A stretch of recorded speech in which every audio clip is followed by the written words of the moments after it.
and Izuku were at the playground with some friends when Katsuki saw Izuku's water bottle. "Hey, that's your name?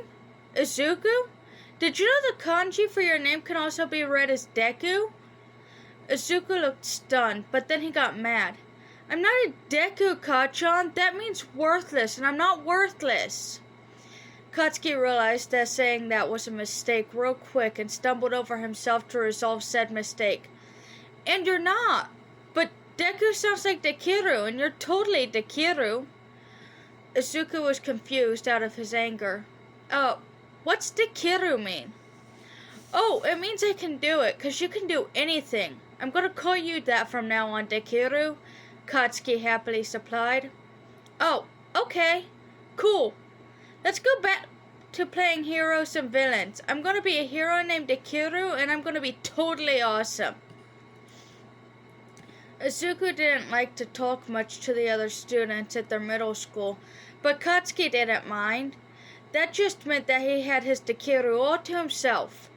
It was disappointing when Dekiru was diagnosed as medically quirkless, but that didn't mean that their friendship had to change, even if he acted angry all the time, or if the teachers picked on him for no reason, or if his uncle Hisashi mysteriously disappeared overseas. Right?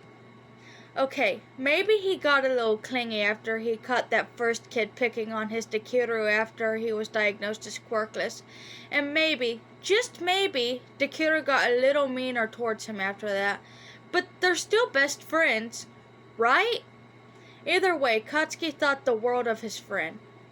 On the first day of their third year of middle school, their homeroom teacher made a speech about the class needing to get more serious about their futures. "I would hand out these future career forms, but I assume that you all want to be heroes." The class burst into cheers and outbursts of quirks as the teacher tossed up the papers into the air. The teacher settles down the class. "Yes, you all have wonderful quirks, but you know it's against the rules to use them in school, so let's settle down." Bakugo, you are aiming for UA High School." Katsuki beamed proudly at that and nodded. "Oh, you're also going for UA, aren't you, Midoriya?" The whole class fell silent and turned to face the annoyed-looking Green who replied, "What's it to ya?" The class laughed uncontrollably at the thought. One kid piped up, "Huh? Midoriya? No way!" Another argued their point. "Good grades alone can't get you into the hero program."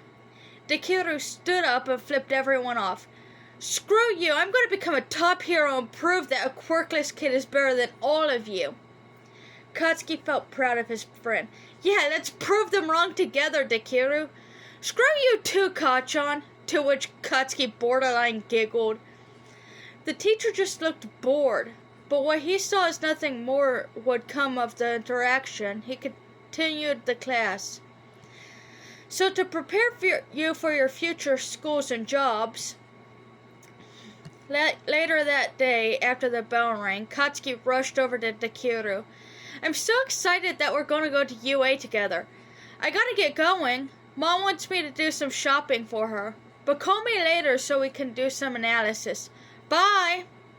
Before Dekiru can reply, Katsuki runs out of the room to get errands done. Some other punks from class tried to follow him, but he doesn't have time for jerky wannabes. His outing was mostly pleasant, actually, until someone pops out in front of him, scaring him into letting out a couple explosions from his hands.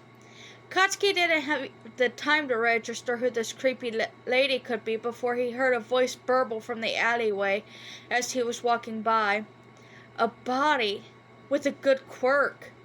He turned to see a large creature made out of goop swallow him.